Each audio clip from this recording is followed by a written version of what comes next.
정치 경제학을 강의하고 있는 이정우입니다. 헨리 조지의 진보와 빈곤이라는 책을 통해서 정치 경제학에 대해서 공부하고 있습니다. 오늘은 5주차 두 번째 시간입니다. 저번 시간에 4주차 두 번째 시간에 한국에 있었던 1950년 3월에 토지개혁까지 제가 설명했습니다. 그 남한에서 이루어진 1950년 3월달에 이루어진 토지개혁이 세계적으로 반정도 경자유전의 원칙에 의해서 그 농민들에게 토지를 사용하는 농민들에게 땅을 소유하게 됐는데 세계적으로 성공적인 사례입니다. 그리고 지금 현대 한국을 이루는 그 근간이 되고 뼈대가 됐다고 저는 평가하고 있습니다. 저번 시간에 이 이후에 한국에 있어서의 지대 공유 운동, 헨리 조지 사상을 실천하려고 하는 운동들에 대해서 살펴볼까 합니다. 다른 세계사적으로도. 저번 시간에 복습을 조금 하면,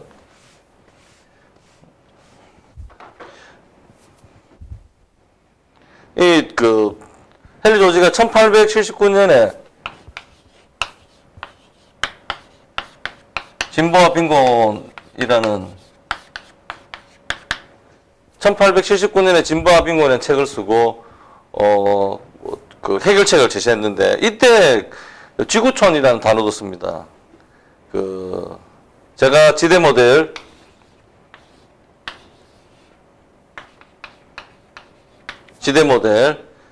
지대선에 의해서 총생산물이 중심지와 한계지 개념, 지대와 인근과 이자 나누어지는 이 경제 공동체를 하나의 틀로 바라보는 이 모델이, 이 큰 모델이 이 지구 전체적으로 하나의 모델로 성립했다고 볼 수 있습니다. 예. 신라, 백제, 고구려가 이렇게 각축하다가 하나의 나라, 통일신라, 고려, 조선으로 이렇게 통일되는 것처럼 각각의 커뮤니티들이 따로 떨어져 있던 것들이 합쳐집니다. 유럽이 유럽연합이 되는 것처럼 그런 과정을 겪고 있습니다. 정치적인 체제하고 경제적인 체제, 사회구성체하고가 서로 사이즈들이 다른데 그 와중에 합쳐지는 와중에 전쟁도 일어나고 대부분은 자유무역에서 일어나는데 그런 것들이 세계사입니다. 그러니까 어떤 큰 의미의 교환경제, 시장경제, 교환경제, 지구가 이제 하나의 상품권, 하나의 교환권으로 성립한 거죠. 1879년에. 그러니까 유럽과 미국에서 동시에 일어나는 경제공황이 처음 일어났던 겁니다. 거기에 대한 사회학적인 설명이 진보와 빈곤이고, 진보와 빈곤의 초점은 해결책을 제시하는 겁니다. 해결책. 관심이 있습니다. 그 관심이.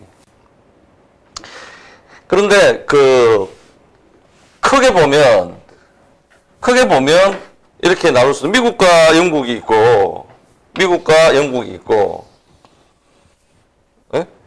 러시아와 중국이 있는데 1차 세계대전이 일어나고 2차 세계대전이 이렇게 일어났습니다. 하나의 더 세력이 있죠. 하나의 세력이 더 있죠. 독일, 일본, 제국주의.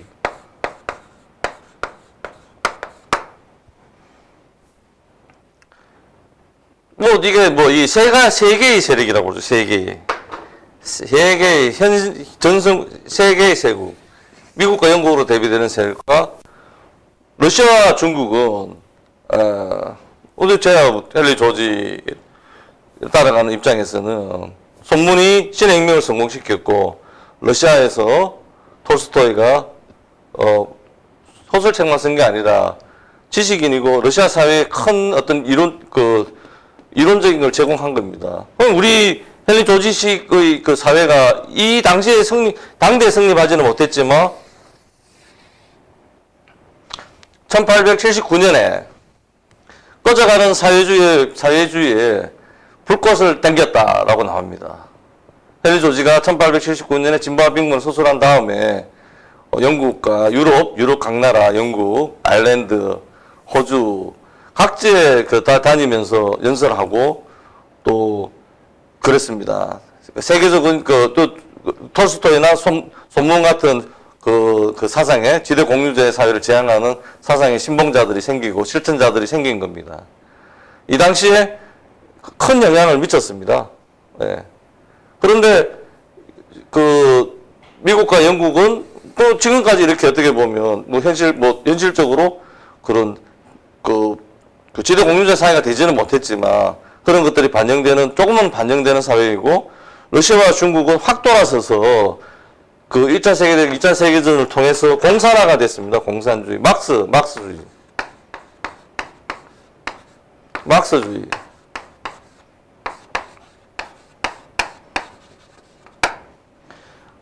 같은 정치 경제학이라는 말만 쓰지, 막스 정치 경제학하고 헨리 조지 정치 경제학은 아주 다릅니다. 최근에 국회에서 하는 기본소득에 관련되는 이렇게 발표회, 토론회에 이렇게 제가 구경 갔었는데, 막스 정치 경제학, 정치 경제학 연구하는 분은 글에 보면 기본적으로 가진 사람이 많이 내야 된다. 누진적인 소득세, 이런 거 주장하고, 저희들은 토지 다니자들은 누진세도 반대하고, 또 소득세에도 반대합니다. 토지 보유세를 증가시키는 만큼 소득세를 감액해야 된다. 그럼 누진세 같은 거는 불필요한 방법이다. 너무 이게 징수하는 자체에 너무 비용이 많이 들기 때문에 불필요한 방법이다. 전혀 다릅니다. 그리고 토지에 대한 내용은 전혀 다릅니다. 저희들이 판단하기에 막스 정치 경제학의 기본적인 내용은, 제가 대학교 때 대학교 1학년, 2학년, 3학년 때 막스 정치 경제학 또 모택동 이런 거 대학에서 언더스쿨에서 공부하고 그랬습니다. 기본적으로 지금 경제학적으로 보면 멜더스하고 리카르도하고 같은 계열입니다. 예, 같은 논리 구조상에서 이렇게 발전해 온 겁니다. 어떻게 보면 조리 경제학하고 막스 경제학은 멜더스와 리카르도의 기본적인 사상 구조를 그대로 가져온 거고, 헨리 조지는 지금 제가 자꾸 노력하고 있는 거는 기존의 것들을 가져와서 이렇게 설명하지만, 광대한 평원에 의해서 보듯이, 또 지대 공유제 사회의 모델을 해서 보듯이, 그냥 듣는 사람이 그렇게 들으니 그렇게 설명했을 따름이지, 기본적인 논리는 완전히 다릅니다. 예, 완전히 다릅니다. 예. 그런 헨리 조지만의 정치 경제학을 제가 구성하려고 하고 있고, 그 구성 이론에 따르면은 현실의 막스주의 정치 경제학과 또 대학에서 가르치는 주류 경제학하고 제가 좀 설명하려고 하는 헨리 조지의 정치 경제학하고는 아주 다릅니다. 근본적으로. 다른 부분들이 많습니다. 그럼 해결책에 가서는 더 뚜렷해지죠. 어떻게 보면. 문제를 보는 방식도 다를 뿐만 아니라 해결책을 제시하는 것도 다릅니다. 하여튼 세계사적으로 보면 도시들이 이렇게 활동을 했었는데, 정반대되는 이 세력이 공산주의 정권을 갖게 되고,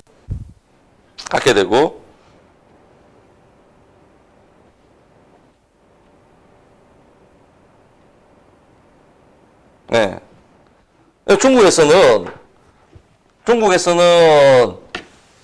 1978년에 덩소평으로 표현되는 실용주의파들이 정권을 잡고 1979년 이래 계획개방 정책을 하게 되고 50년 토지 유상 사용권 제도를 중국 전역에 실천하게 됩니다. 네. 중국 정부나 공산주의 정치경제학 공부하시는 분들에게 물어보고 싶습니다. 50년 토지 유상 사용권 제도 이런 것들이 어떤 이론적 근거를 갖고 이렇게 발전했는지, 제가 아는 바 막스 자본론을 읽게 되면 이런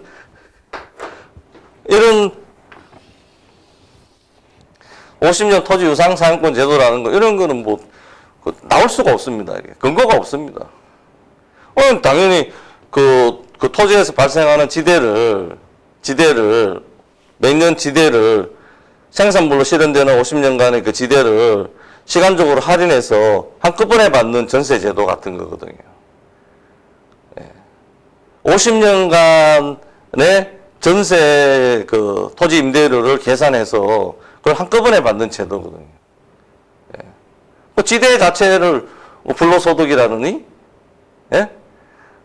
그런 개념을 사용하면, 어떤 가치적인 것이다, 만들어진 것이다, 인위적인 것이다, 뭐 그런 식으로만 설명하게 되면, 헨리 조지도 또 독점이라는 말을 제 다음 시간에 6주차에 독점의 시각에서 설명하겠지만, 본질적인 것은 지대이고 토지의 사적 소유권이라는 지대를 개인이 소유하는 옷을 입을 수 있는 겁니다.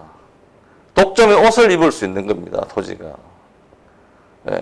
옷을 벗었을 때 그럼 사람이 제가 옷을 벗으면 사람이 있는 것처럼 지대 공유제 사회가 돼도 지대는 존재하는 거죠. 정상적인.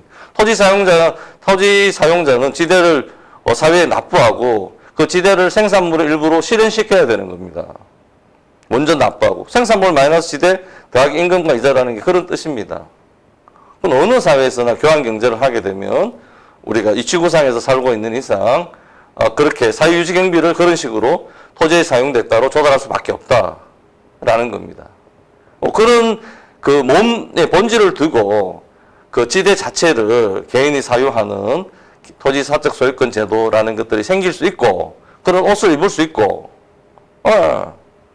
무슨 강철 옷도 입을 수 있고 예, 여자 옷도 입을 수 있고 그런 겁니다.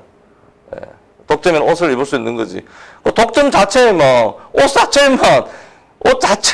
옷이 뭘 하는 것처럼 예, 그런 이론 구성을 하기 때문에 50년에 있는 그런 가치를 이렇게 해가지고 이 돈으로 이걸 미리 받아서 중앙정부가 미리 받아서 사회간접 자본을 건설하는 중국 전역의 기초적인 개혁개방 정책의 기본적인 사회간접 자본, 사회 기본 시설을 50년 토지 유상 사용권을 토지 사용자에게 대여하고 그 돈으로 다 닦았던 겁니다. 그런 경제 이론은 한번 나중에 어떻게 들으시고 설명하면은 제가 열심히 듣겠습니다. 예. 제가 공부한 바로는 그런 걸 들어보지를 못하고 지금도 별 설명하고 있지 못합니다. 해결책에 대해서 논의하게 되면 더 선명해지겠습니다. 러시아는 1985년에 고르바초프가 계획 정책을 폈는데 1991년에 쿠데타가 일어났어요.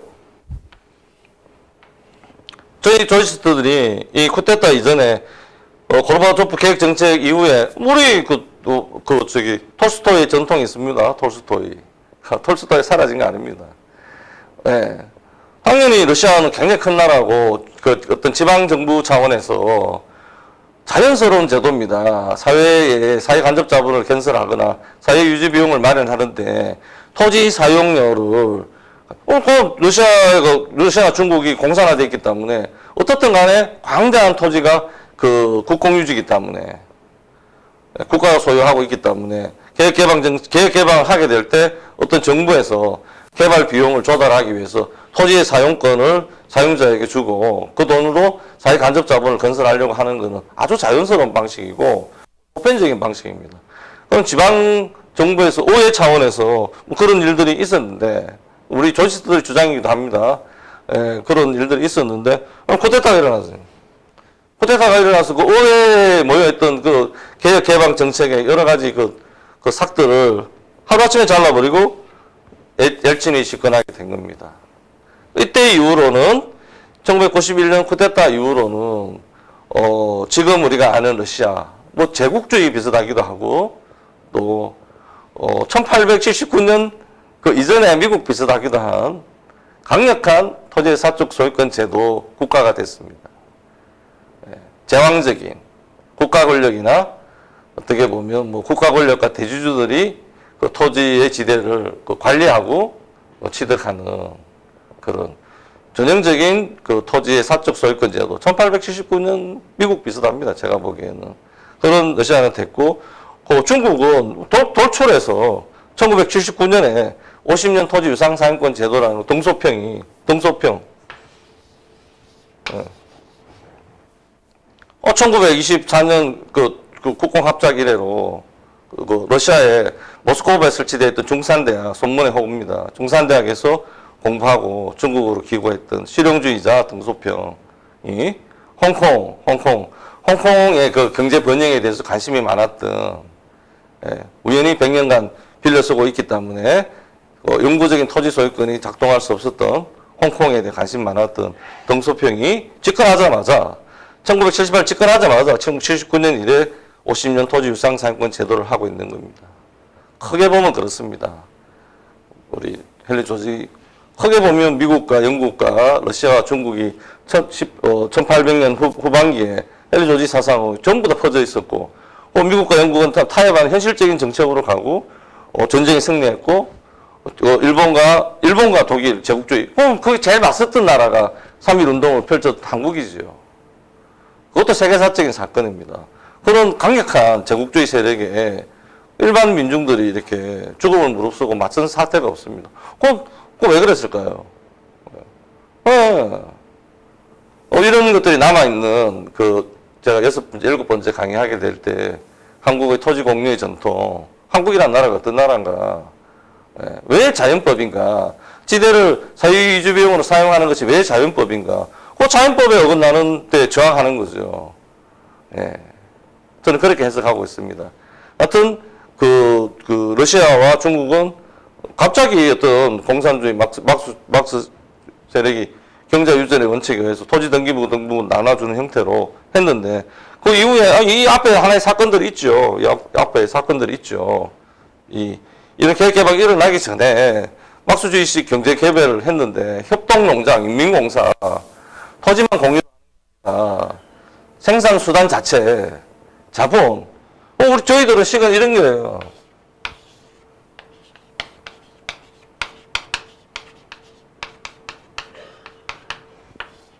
이게 기본식입니다, 이게. 이자에 해당되는 이 자본을 자연적인 독점이 일어나는 거대 철도라든지 이런 거 빼고는 고속도로망 이런 거 빼고는 자본 자체를 공유화한다는 거는 산식을 봐도 있을 수 없는 겁니다. 똑같은 겁니다. 노동자가 노동의 대가를 자기가 가지는 것처럼 실물자본, 자본 사용의 대가는 자본가인. 사람은 언제든지 노동자이자 자본가인 거예요. 이렇게 인식하고 있습니다.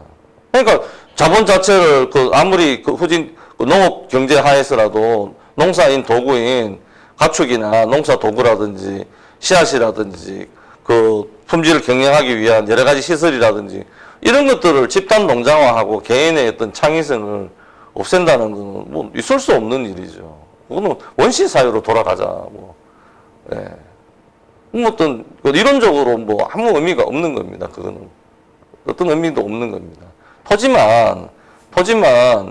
토지 사유재산권 제도 하에서 그래도 부분적으로라도 우리가 실험하기 위해서 회사를 만들어서 이렇게 하자라는 것들이지. 근본적으로는 순문의 생각이 맞는 거죠. 국가 전체의 권력을 변화시키는 방식이 맞는 거죠. 그렇습니다. 이런 배경 하에서 우리 한국에서 일어났던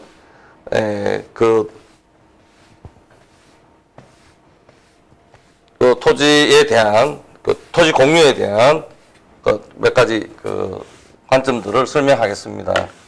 설명하고 헨리 조지의 저작과 한국에 번역되어 있는 부분을 살펴보도록 하겠습니다. 두 가지를 동시에 살펴보도록 하겠습니다. 그러니까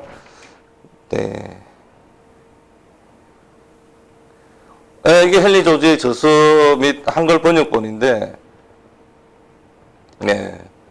7권 제가 적었는데 좀 몇 권 더 있습니다. 이 책들이 번역된 거와 우리 헨리 조지 운동이랄까? 이걸 합쳐서 제가 설명해 보도록 하겠습니다. 저번 시간에 1950년 3월에 남한에서 토지개혁이 이루어졌다. 북한은 무상몰수 무상분배로 현물세 25%인데 6.25 때 전라도 지방에는 곡창 지역이 다 점령이 됐는데 인민군에 의해서 그해 가을에 1950년 가을에 50년 3월에 이루었던 토지대장 경자유전의 원칙에 경자유전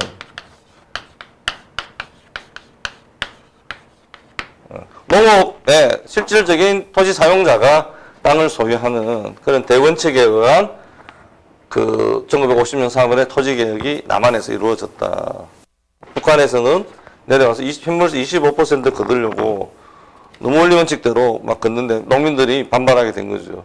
남한 이승만 정부는 뭐 50년 균분 상한인데 이 30%씩 내야 되는데 뭐 납부할 방법이 없기 때문에 25%안 넘으려고 막 그 북한에서 내려온 1946년에 했으니까 다 성공했거든요. 또 이렇게 토지 주면 또 군대에 나갑니다. 인민군이 셉니다. 자고래라고 했습니다. 경자유전이라는 게 토지를 받으면 전쟁이 일어나면 자식을 군대에 보내는 겁니다. 네. 땅을 지키기 위해서, 내 땅을 지키기 위해서 군대에 나가는 거죠. 명분이 쓰는 거죠. 46년에. 또 그 토지개혁 성공, 시켰던, 등기부등본 나눠주는 방식으로 성공시켰던. 근데 왜 제가 이렇게 개그식으로 자꾸 이야기하는 건가 하면, 북한에서도 1960년대에, 아니, 똑같습니다. 그 중국에서도 1960년대에 대학진 운동 이래서 등기부등본 나눠줬던 거 다 빼들고 협동농장을 만들면서 토지만 공유로 하는 것이 아니라 모든 생산 수단을 공유로 하는 제가 보기엔 원시적인 시대를 거꾸로 가는 생산력을 저하시키는 그래서 어마어마한 러시아나 중국에서 어마어마한 기근 사태가 일어났죠. 아무도 책임지지 않는 것 같은. 예. 저희들이 지금 제가 설명하고 있는 정치, 경제, 물질적 진보하고는 전혀 반대되는 겁니다. 그게. 예. 생산 수단 자체를, 자본 자체를 이렇게 사회화시킨다, 이러는 것들은 인간의 개인의 창의성. 우리 인간이 지하철이 교통이 발달하면 굉장히 자유롭게 왔다 갔다 하고, 저비용으로 왔다 갔다 하고, 사람이 이렇게 결합하고 저렇게 결합하고, 이런 또 자본과 사람이 결합하고, 토지와 노동과 자본이 결합하고, 이러는 가운데 가치가 증가하는 겁니다. 사람은 기계나 동물이나 벌레 같은 게 아니에요. 예.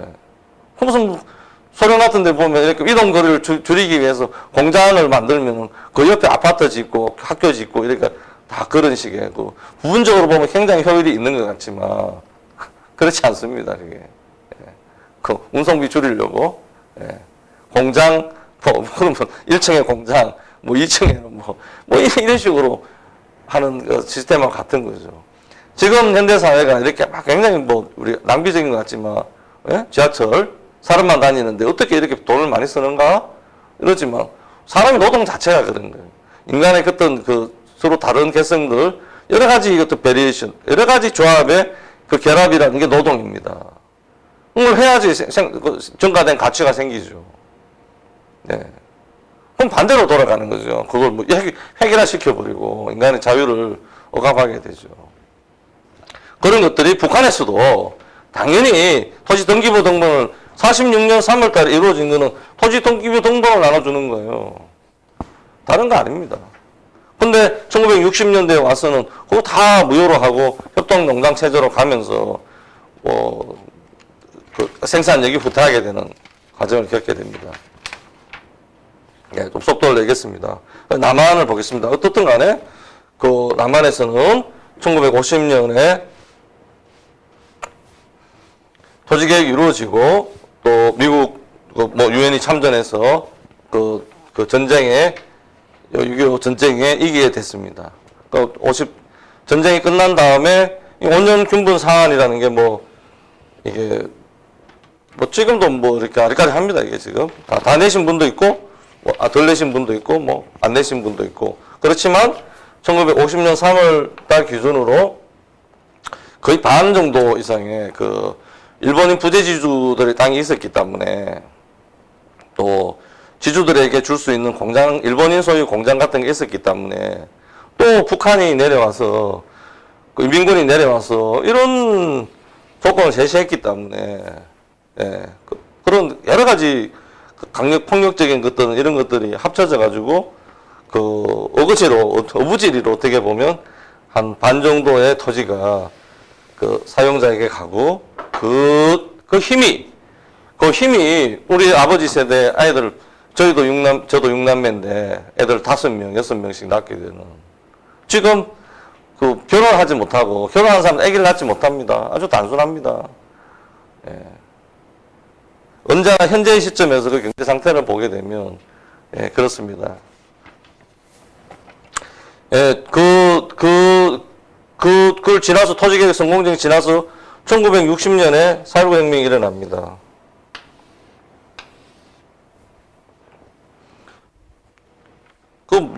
알다시피, 완벽한 토지개혁이 아니기 때문에, 예, 4.19 혁명은, 지금부터는 저희 헨리 조지와 관계되는 것들을 조금 설명하겠습니다.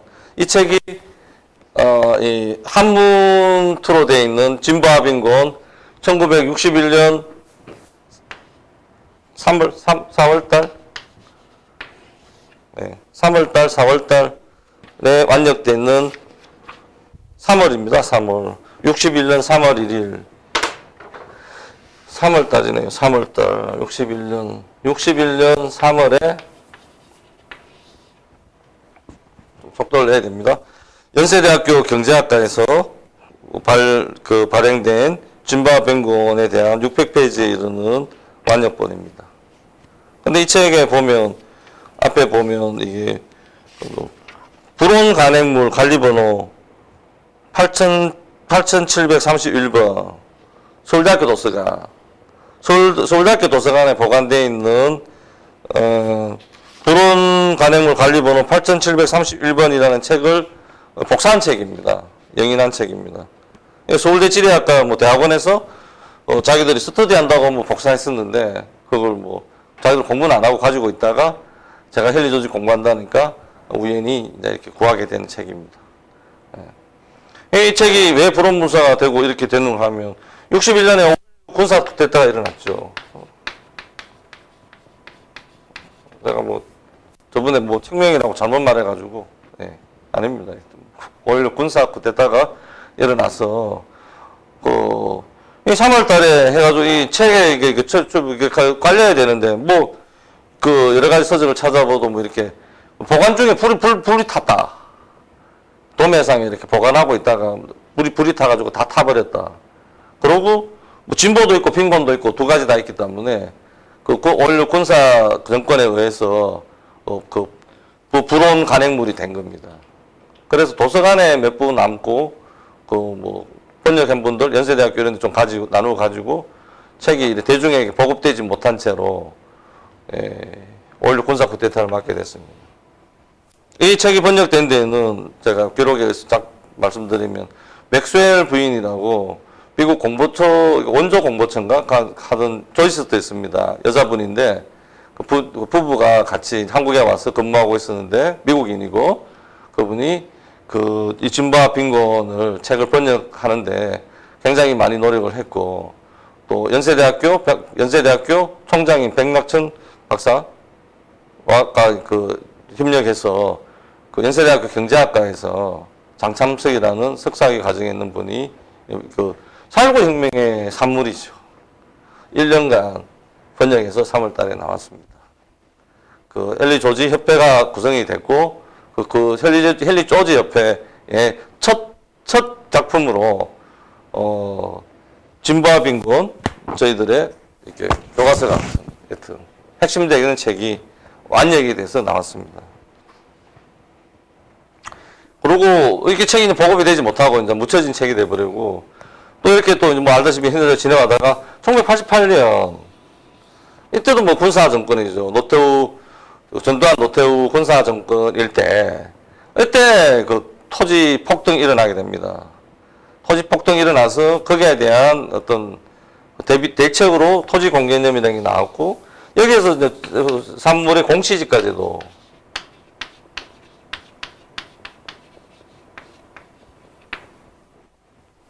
세계에 유례가 없습니다. 일본에 공시지가제도 있지만 손문이 존 스튜어트 밀 같은 그런 방식, 부정확한 방식을 했던 1910년대에 지대를 측정해야 되는 겁니다. 저희들은 토지를 나누어 주는 것도 해결책이 아니고 근본적인 해결책이 아니고 지대를 깎아주는 것도 해결책이 아니기 때문에 지대를 정확히 계산해서 그 지대만큼 투기적 거품을 걷어내고 정상적인 지대만큼 측정해서 사회가 회수해서 사회를 위해서 사용해야 되는 겁니다. 예. 그게 이론적이고 그러니까 그게 언제나 문제가 되고 현실적으로 문제가 됐는데 이 1988년에 이때 뭐 이렇게 엄청난 토지 개혁을 50년 3월달에 했지만 이때 88년까지 또다시 또 토지가 대토지 이 토지가 이렇게 개인에게 이렇게 모아지고 토지 없는 사람이 점점 많아지는 그 세월을 갖게 되고 공부한 것처럼 그 물질적 진보가 일어났지 않습니까? 어떤 물질적 진보가 일어났을 때 일반적인 운동의 결과로 지대만 커지는 거예요. 지대만. 예, 그런 게 맞습니다. 그게 너무너무 커지니까 현실적으로 토지 공개 이념 법률들이 생기고 그 법률의 결과의 하나로 홍시지가 제도가 있습니다. 지금 이렇게 세월이 지났는데 이거 왜 있냐? 뭐 이런다고요.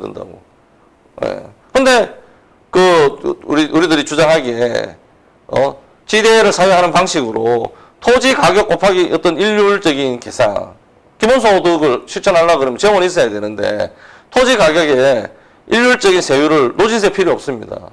많이 가진 사람이 적게 가진 사람이나 토지 가격이라는 게 토지 임대료의 환원율을 적용한 겁니다. 과학적으로도 토지 가격은 2차적인 그 증상입니다. 실제 하는 거는 토지 임대료예요. 내가 여기서부터 여기까지 토지를 사용하면 얼마나 주겠다라는 것이 정식 영작적으로 언제든지 존재하는 지대입니다. 토지 사용 대가입니다. 그걸로 토지 가격도 이렇게 만들어지는 겁니다. 추정하는 겁니다. 근본적인. 시장의 거래 가격만 가지고 공시지가를 내지 않습니다. 여하튼 공시지가라는 것들이 우리 전국적으로 이렇게 모든 필지를 이렇게 계산하기 때문에 여기에 곱하기 세율을 돈에서 결정하면 금액이 나오잖아요. 예. 기본소득 1년에 100조를 줘야 되겠다. 예? 1인당 월 30만 원 줘야 되겠다. 그럼 150조가 필요하다. 뭐 이렇게 되면 거꾸로 우리나라 토지 가격 전체가 3천조다. 4천조다. 이러면 곱하기 4천조랑 곱하기 10% 하면 400조잖아요. 5% 하면 200조잖아요. 이렇게 맞춰놓을 수 있는 겁니다. 어른의 장난 같지만 그런 가장 심플한 제도가 토지 단일세라는 의미입니다. 가장 심플합니다. 누진세 필요 없고 그런 근본되는 토지 지대를 추정하는 이 지대를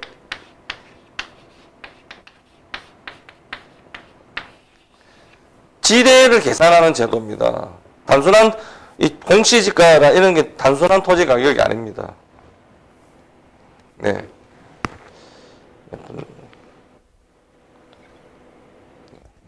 속도를 내겠습니다.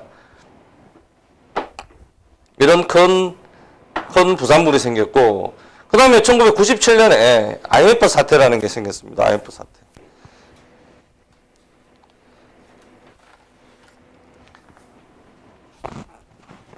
전형적인 은행이 도산하는 사태가 생겼어요.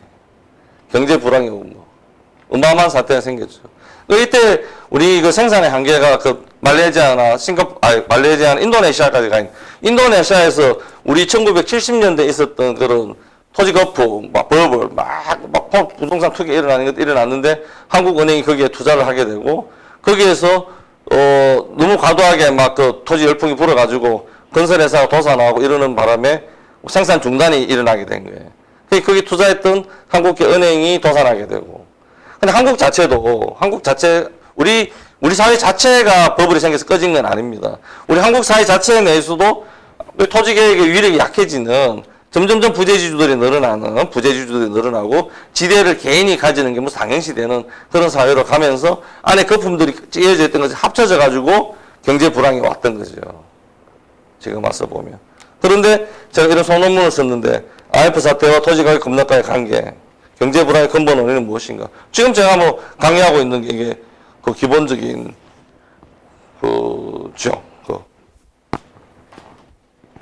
네, 하나 더 있습니다. 제가 드렸는데 이때 이 1988년 공시지가 제도가 나오면서 진보와 빈곤의 초격본이 번역됐습니다. 초격본이 경북대학 김윤상 교수님이 번역됐습니다. 이때 대천덕 성공의 신부님이라고 이 초판본이 진보와 빈곤이 번역됐을 때 그때 이제 선교사로 한국에 오셨는데 그 책이 불에 타고 이렇게 여감을 받게 됨에 따라서 이제 이렇게 재출판을 하기로 이렇게 돼 있는데 뭐 그 대천덕 신부님은 자기 신앙 생활을 하기 위해서 태백에는 내수원으로 그 신앙 공동체 만들기 위해서 아주 한계지인 태백으로 내려가 버림에 따라서 이 완역본을 다시 출판하는 것들이 중단되고 말아버린 거죠. 중단되고 말아버리고 뭐 곧 이렇게 가서 뭐 그 얇은 책자 형태로 이렇게 책을 했는데 제가 좀 소개하고 하지는 않겠습니다. 뭐 이런 완역본이 버젓이 있는데 이게 어디 가버리고 이거 한문이에요. 한문이고 뭐 대천덕 신부님은 미국 사람이고 중국에서 태어나서 평양에서 교육받고 한국에 선교사로 오신 분인데 그래도 뭐 이렇게 책을 번역할 만큼 한국어 실력이 있지는 않죠. 자기가 그래서 다른 사람 시켜서 이렇게 얇은 아주 소책자 형태의 1964년인가 그때 뭐 그 책을 번역하긴 했습니다. 그렇지만 뭐 활동 자체가 시골에 계시고 이렇기 때문에 이때 이제 토지공개님 열풍이 불었을 때 대천덕 신부님도 활동하시고 김윤상 교수님도 이때 축약본인 진바빙고를 번역하게 되고 이 책으로 제가 이제 공부하게 된 겁니다. 제가 93년 뭐 이 정도에 이제 처음 헨리 조지 알게 됐습니다. 헨리 조지를 알게 됐습니다. 공부해서 제가 이제 뭐 상소문이라고 해요. 김대중 정부 때 이렇게 하게 되고 그러고 이제 이렇게 뭐 있었고 2003년에 노무현의 참여정부 생겼습니다. 이때 이제 제가 드디어 헨리 조지 공부하신 분들이 이 정부에 들어가게 된 거죠. 저하고 동명이인인 경북대 이종호 경제학과 교수님이 정책위 인수위 위원장이 되고 대통령 정책실장이 되고 종합부동산세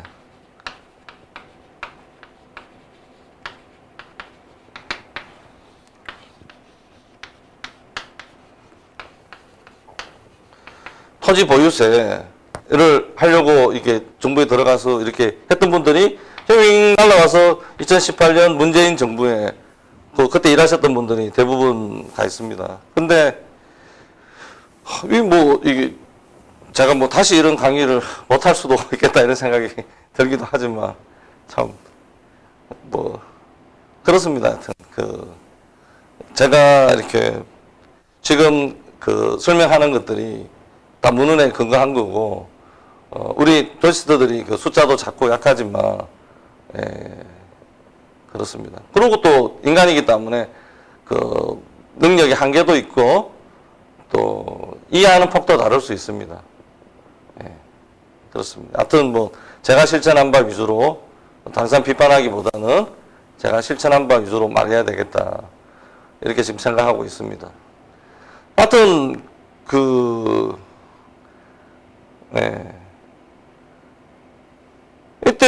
이때쯤에 뭐 제 이야기를 하겠습니다. 이때쯤에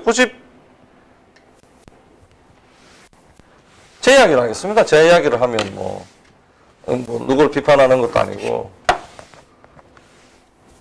제 살아온 바를 이야기하는 거, 있었던 바를 이야기하는 거니까. 제가 82학번인데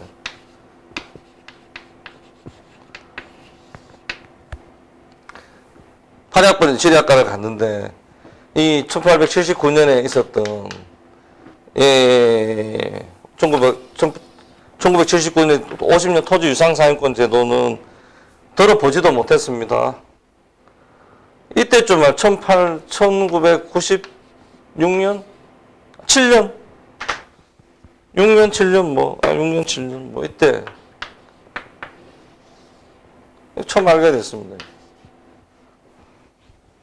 헨리 조지를 공부하고 나서 알게 됐습니다. 헨리 조지를 91년 같기도 하고 93년에 제가 알게 됐는데 이 이유죠. 이 영향력을 받은 거죠. 그 이전에는 뭐 박스 정치경제학 공부하고 조리경제학 공부해도 뭐 도저히 뭐 할 자신도 없고 뭐 경제지리학으로 뭐 대학 가고 싶은 것도 뭐 제가 뭐 노력을 안 해서 그런지 포기하게 되고 그랬는데 하여튼 그러다가 하여튼 93년에 헨리 조지 아까 축약본을 다른 이정전 씨의 토지경제론 책을 통해서 이제 헨리 조지를 처음 알게 되고 뭐 이거다 싶은 거죠. 처음부터. 처음부터 이렇게 다 그림이 그려지고 막 이러니까 그때 이후로 지금까지인데, 예. 세상을 보는데 헨리 조지나 이렇게 세상을 봤구나 이렇게 됐습니다. 제가 그러고 이제 공부를 하는데 공부를 하기 위해서 대천덕 신부님 도움도 받고 책도 읽어보고 오늘 소개하지 않겠습니다. 하여튼 그분 나름대로의 사상이기 때문에 대천덕 신부님이 사상이지 엄밀하게 말하면 뭐 예, 그거는 뭐 제가 언급하지 않겠습니다. 대천덕 신부님 책도 보고 이렇게 그 투약본도 보고 이렇게 공부하는 도중에 예, 그 공부한 내용을 가지고 제가 소논문도 썼는데 이때쯤에 이제 이렇게 토지는 50유장 사용권 제도가 용항진이라고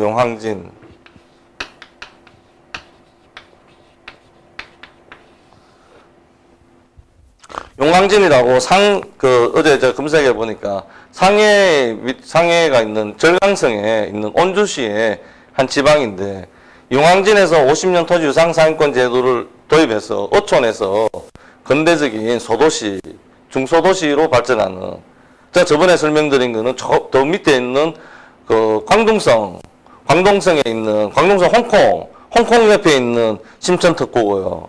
거기에 홍콩에 버금가는 상해잖아요. 중국의 교환의 중심지는 상해니까. 상해 지방이 그 절강성인데, 으로 유명한 양쯔강, 그러잖아요. 그런 지방인데, 거기에 있는 아주 한적한 어촌에서 토지 50년 유상 사용권 제도, 지대를 해소해서, 지대를 가지고 사회를 개발해 나가는, 사회 간접장을 건설하고 도시를 형성해 나가는, 그런 경향신문의 특집 기사를 제가 봤습니다. 깜짝 놀랐습니다, 제가. 아니, 진보화병원에서 말하는 대로 하는 데가 있구나. 예. 황대한 평원에 또 해결책의 효과, 책에 이렇게 비판적인 것도 많지만, 지대 공유제 사회에 대한 서술이 아주 많습니다, 진보화병원에. 그래서 제가 책을 왁분해했다니까요. 잘못된 이론에 대한 비판, 헨리 조지 정치경제학, 그 사례. 이렇다. 지대 공유제 사회, 완전 경쟁이라는 것이 나쁜 것이 아니다. 인간이 고도의 문명을 만들고 합리적인 경제체제를 만들 수 있다. 지대를 사회 유지 비용으로 사용하며. 용왕진이 그런데, 용왕진. 너도 97, 96 알았는데. 아무도, 제가 아는, 지금까지 알고 있는, 헨리 조지 공부하는 아무도 이야기하지도 않고, 이야기해도 왜 그런 이야기 하느냐. 그런 게 있느냐. 이랬습니다. 그러고 20년 지났습니다. 20년. 지금입니다. 그러면 짧게 하겠습니다. 하여튼,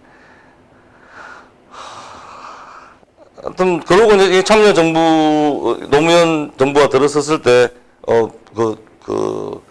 헨리 조지 공부방 만들었습니다. 헨리 조지 공부방, 다음 카페, 인터넷 다음 카페, 헨리 조지 공부방 만들었고, 뭐 상당한 기간 휴업 중이지만, 이 2003년 당시에 또 상소문, 시골 선배 상소문이죠. 조회수가 너무 약한 그런 마음으로 참여정부에서 어떻게 해야 되나. 그 중에 패키지만 하나 설명하겠습니다. 속도를 내야 됩니다, 지금.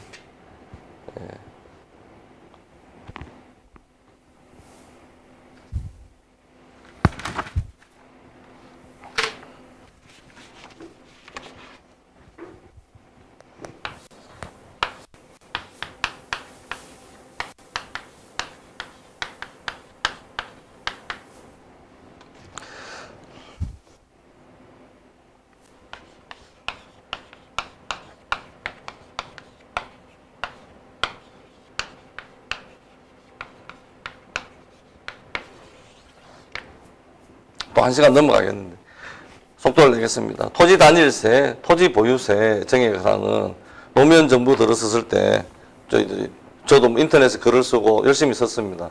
그러고 정리하고 공부하고 또 나누려고도 노력도 하고 그랬습니다. 어떤 어느 정도는 전달이 되고 그랬습니다. 이런 관점에서 토지 단일세, 토지 보유세를 진행, 지대와 인근과 이자가 다릅니다. 재산세 부분에서 재산세, 재산세.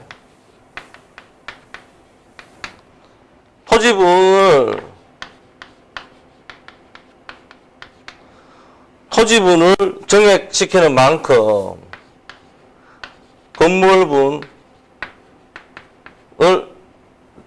깎아줍니다. 그 다음에 토지세에 들어가면 보유세를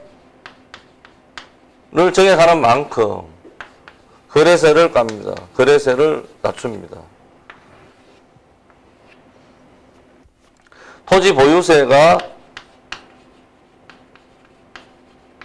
증액되는 만큼 근로소득세나 법인세를 하락시킵니다. 이렇게 됩니다. 이쪽에서 보겠습니다. 토지단위세. 지대를 사유유지 비용으로 사용한다. 새로운 세금을 만들지 않는다. 지대를 사유가 많이 해소할수록 임금과 이자는 깐다.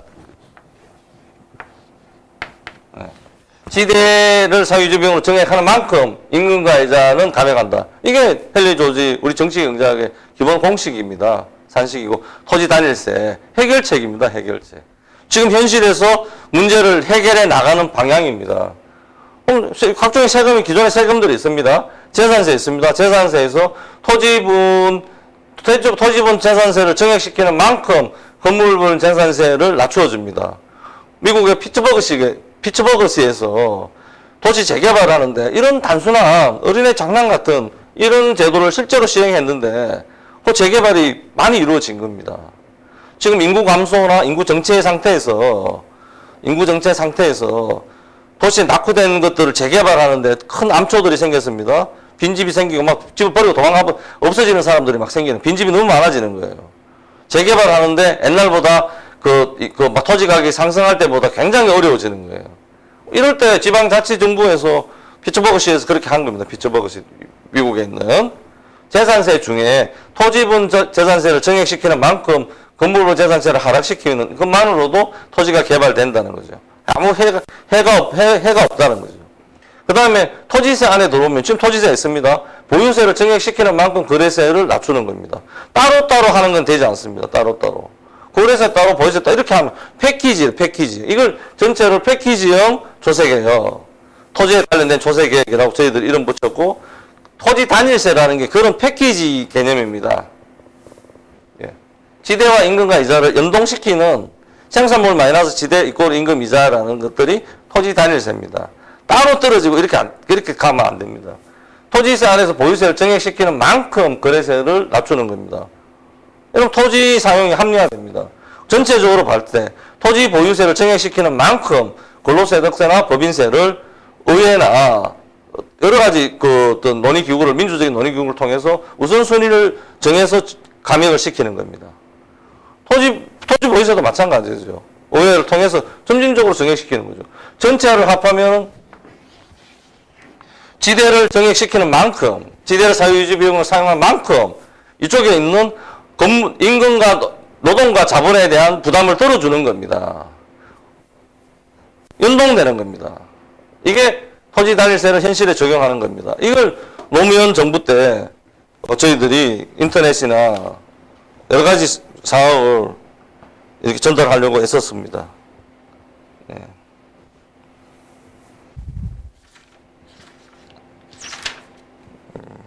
네.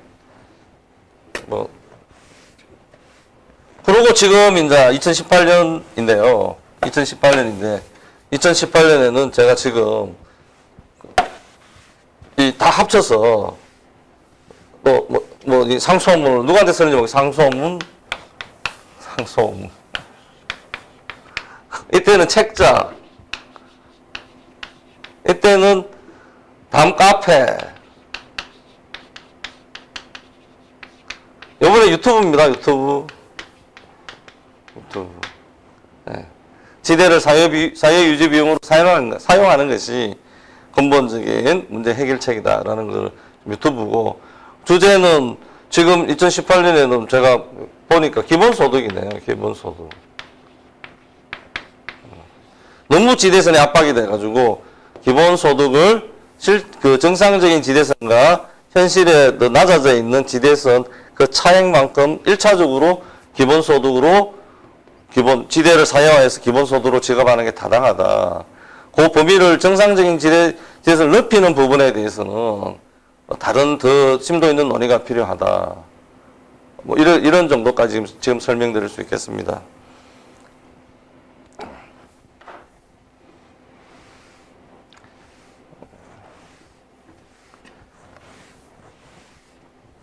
실천이라는 게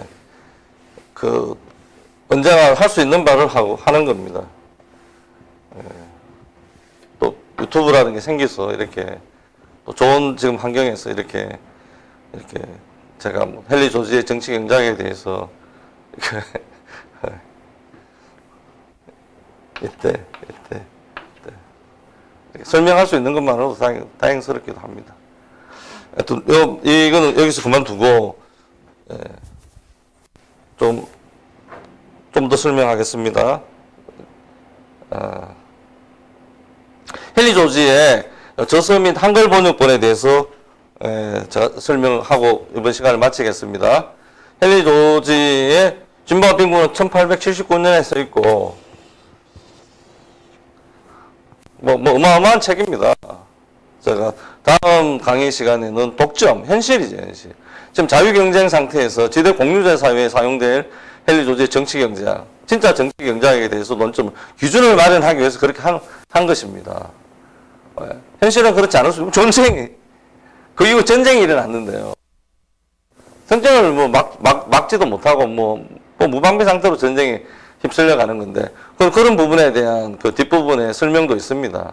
하여튼, 그 대표적인 게 현실 자체의 독점 부분인데, 그런 부분에서는 다음, 6주차, 7주차 두 번 남아있는 강의에서 제가 설명드리도록 하겠습니다. 기준을 확립하는 것 때문에 독점의 문제, 현실의 문제는 일부러 이렇게 제외해왔다고 볼 수도 있습니다. 그런 현실에 대한 그 현실을 설명하다 보니까 지금 제가 설명하려고 하는 지대 공유제 사회에서 사용될 수 있는 정치경제학, 자연법과 같은, 물리법칙과 같은, 기하법칙과 같은 그런 어떤 완결된 그 정치경제학을 그 부산물로 만드신 거예요. 부산물로. 제가 보기에. 이 내용은 현실 그 자체에 대한 그 분석이고 고발이기 때문에 너무너무 리얼하고 그 고화질의 동영상을 보는 것 같습니다. 어마어마합니다. 꼭 이렇게 자세하게 이렇게 그 문장 하나 이렇게 논의하고 음미하고 서로 토론할 수 있는, 공부할 수 있는 기회가 있으면 참 좋겠습니다. 하여튼 한국에서는 1961년에 한국 헨리 조지 협회에서 미국인 맥스웰 부부와 연세대학교 경제학과 교수님, 또 석사학위, 종당 이런 분들이 했던 한국 헨리 조지 협회에서 진보와 빈곤이라는 책을 완역했습니다. 이 번역하신 장참순 선생님, 미국의 경영학과 교수인데 제가 전화 통화하니까 너무너무 기뻐하시고 이런 생각이 납니다. 어떻든 간에 도서관에만 배부가 되고 널리 펴지지 못했습니다. 그러고 나서 1989년에 무실이라는 데가 아까 그 성공의 신부님이 있었던 대천덕 신부님이 이렇게 활동하던 에 만든 그 출판사입니다. 김윤상 교수님은 경북대 교수님이고 축약 진보와 빈곤을 이렇게 번역하셨습니다. 이 축약본입니다. 제가 보기엔 문제 있습니다. 메드센이라는 분의 주관적인 견해가 있는 거예요. 이분이 보는 진보와 빈곤하고 이 책하고 이 책하고 제가 보는 거하고는 다릅니다. 단점은 해결책이 어디 가버렸습니다. 토지를 공유재산으로 해야 한다라는 것이 진보와 빈곤의 해결책인데 이 축약본에는 그 챕터가 없어요. 토지 달릴세만 있습니다. 기준이 없는, 정치적인 힘이 없는 책의 내용대로 다음 시간에 5주차 강의가 해결책에 대해서 공부하게 됩니다. 이 축약본의 단점은 해결책이 그 챕터가 없어진 거예요. 그건 무슨 공산주의로 오해받기 때문에. 그건 오해죠. 오해는 오해인데, 그래서 그런지 이유는 모르지만, 예, 빠져 있습니다. 속도를 내겠습니다. 그러고 나서, 김윤상 지금 저희들이 보는, 이 책이 2016년에 약간의 개혁을 하고, 개혁하는데 그 페이지가 달라져 버려가지고 아주 곤란한 점이 있습니다. 조금 달라졌는데, 근본적인 건 달라지지 않았는데, 1997년에 1월 달에 김윤상 교수님이 진보와 빈곤을 완역했습니다. 비봉 출판사, 전문적인 출판사에 나왔습니다. 네. 다른, 있지만, 일단 헨리 조지 책만 소개하도록 하겠습니다. 예. 그 다음에 랜드 퀘스천이 있습니다. 1981년에. 아일랜드 토지 문제라는 구체적인 분석인데, 이 책은 아직 번역되지 않았습니다. 랜드 퀘스천. 1번, 2번, 3번. 소셜 프로그램, 사회 문제. 1983년, 예, 2013년에 가톨릭대학교 교수님이 번역했습니다. 톨스토이가 제일 먼저 본 책이라고 그러고, 그렇습니다. 이 현실의 문제, 독점의 문제, 토지 독점, 지대를 사유함으로 일어나는 사회적 문제에 대해서 잘 설명하고 있습니다. 진보와 빈곤의 사례집 같은 거 이렇게 생각하셔도 됩니다. 구체적인 아일랜드의 토지 관점에서 본 실제적인 사례 분석, 사회적인 어떤 문제들이 생기냐 이렇게 생각할 수 있습니다. 네, 여기까지 가겠습니다. 그 다음에 여기 줄이 안 줘도 되겠네요, 이게. The condition of labor on open letter. 교황 레오 13세가 굉장히 진보적인 서한을 펼쳤는데, 가톨릭이 굉장히 현실에 관여하는 거거든요. 근데 어떻게 토지 문제만 빼고 하느냐. 토지 문제만 다 빠져있다. 굉장히 비판적인, 레오 13세가 진보적인 교황이신데, 진보라는 것이 토지 문제를 빼고 있다. 노동자의 상태를 개선시키기 위해서 교황 레오 13세가 하는 회칙에 대한, 그래갖고는 근본적인 노동자의 상태가 개선될 수 없다라는 거죠. 노동빈곤과 토지정의라는 이름으로 김윤상 교수님이 번역했습니다. 아까 지대선이 임금선이다. 이런 논의하고 같습니다. 실제적으로 해결책 다음에 지대선이라고 이름 붙었는데, 노동자의 문제죠. 노동자. 대중, 토지 없는 사람들, 하루 벌어서 하루 먹고 사는 사람들, 노동하는 사람들이 갖는 토지와의 관계에 대해서 설명하고 있습니다. 그 다음에 퍼플렉스드 필로소피, 갈피를 잃은 책, 허버드 스펜서, 그 당시에 당대 헨리 조지하고 살았던 가장 당대 유명한 사회발전론, 허버드 스펜서가 발표를 잃었다는 거는, 처음에는 토지 문제를 정확히 서술했는데 어느 날 그 책에서 없어져 버렸대요. 그 부분을 삭제시켰대. 우리가 토지를 공유재산으로 해야 된다. 그거는 지대를 사용해소해서 사회를 위해 사용하는 방법이다. 이 핵심적인 부분이 없어졌다. 그거 어디로 갔느냐라고 물어보면 허버트 스펜스입니다. 퍼플렉스드 필로소퍼가. 예. 지금도 위력이 있죠. 허버트 스펜스가. 예. 근데 결정적인 부분에 대해서 갈피를 잃었기 때문에 그렇습니다. 그 다음에 다른 소책자들이 있는데 제가 여기가 하나 여기 빠졌네. 프로젝션 오와 프리트레이드, 보호무역과 자유무역. 헨리 조지가 유명한 자유무역주의자입니다. 지금도 자유무역 주장하는 조류경제학자들이 헨리 조지 인용합니다. 당연히 지대를 사유하는 조건 하에서 지대를 사유하는 평등하게 나누어서는 잘 사용하는 조건 하에서의 자유무역입니다. 예. 그냥 일방적인 자유무역은 지대를 더 증폭시킬 수가 있죠. 조건이 있습니다. 예. 지대를 사회가 가지는 조건 하에서의 자유무역이고, 또 자유무역만이 이 전체적인 물질적 부를 증가시킬 수 있다. 이렇게 설명하고 있습니다. 그 다음에 좌우에 The Science of Political Economy, 이 축약본만 번역됐습니다. 2010년에 아름다운 땅이라는 이 헨리 조지 공부하시는 분이 좀 만든 작은 출판사인데 이게 상당히 어렵습니다.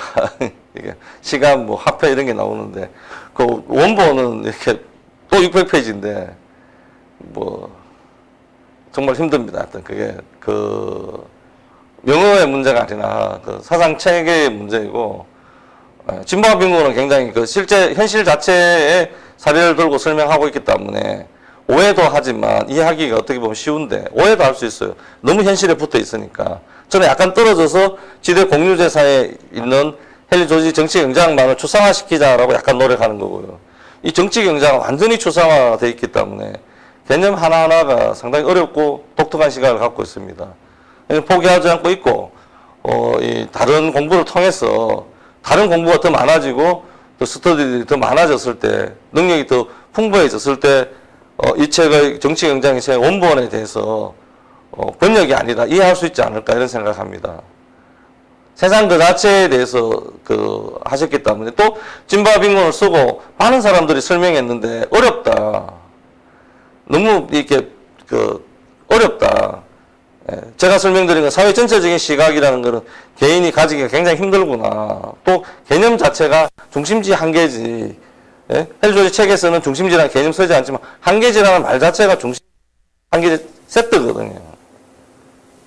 지금 서울이 비대되고 아주 토지 가격이 높고 지방이 군가면이 없어지는데 이걸 동시적으로 생각하는 것만이 해결책이라는 거예요. 그렇게 생각하는 사람 아무도 없습니다. 따로따로 생각하고 지방에는 지방이 어떻게 할 수가 없는 거예요. 지방에서 또 자기들 조세를 증가시키려고 그러면 조세를 거둘 방법이 없는 거예요. 토지 가격이 점점 하락하고 사람이 인구가 주는데요. 서울은 점점점 토지 가격이 높아지는데요. 서울 시민들이 이 지대를 저 시골에 주라 그러면 말도 안 되는 거죠. 지방자치인데 너건 너고 우리는 우리인데. 그렇지만 토지 가격 자체가 이 전체 시스템에서 이렇게 차액으로 결정된다라는 것을 이해하게 되면 지대를 사용하는 방법에 있어서는 사용하는 방법을 논의할 때 우리의 헨리 조지 정치경장이 사용되는 거죠. 사용될 때 해결될 수 있다는 겁니다. 그럼 하나 더 있습니다. 헨리 조지의 세계관이라고 김윤상 교수하고 정강수 교수님이 번역한 책이 있는데 헨리 조지 연설을 많이 했습니다. 유명한 연설하고 또 아까 앞에 책에 번역되지 않은 책에서 회자되는 중요한 부분들 이런 것들을 합쳐서 이렇게 발췌해서 번역한 헨리 조지의 세계관이라는 책이 한 권 더 있습니다. 다시 보면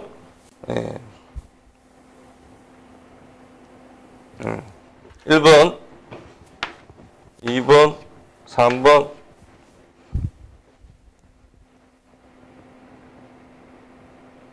4번, 5번, 6번, 7번 정도 됩니다.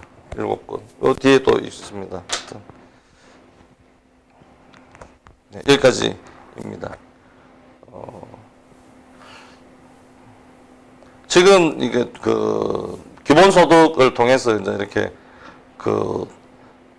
기본소득 재원 마련을 지대를 그러니까 이론이 확립이 되면 이번 강의를 통해서 기본적인 뼈대되는 헨리 조지 정치경장의 지대 공유의 기본적인 이론이 확립이 되면 그 지대를 어떻게 사용할 것인가 지대가 뭔지라는 것이 본질이 확립이 되며 그 다음에 지대를 사용하는 방법 중에 하나가 기본소득인 겁니다.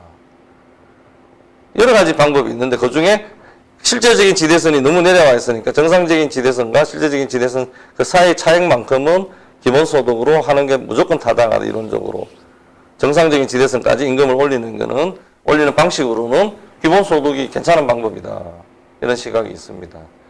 다음 시간에는 6주차 강의에는 현실의 문제, 독점, 자유경쟁의 반대말인 독점에 대해서 공부하고 또 7주차, 6주차, 7주차에는 그러면 헨리 조지가 발견한 이런 기본적인 뼈대되는 이론이 동양 고대에는 어땠는가, 서양 고대에는 어땠는가, 우리 한국 사회에서 고대에서는 전통에는 어떤 것들이 있었는가 살펴보겠습니다. 또 오늘 강의는 여기까지 하겠습니다. 감사합니다.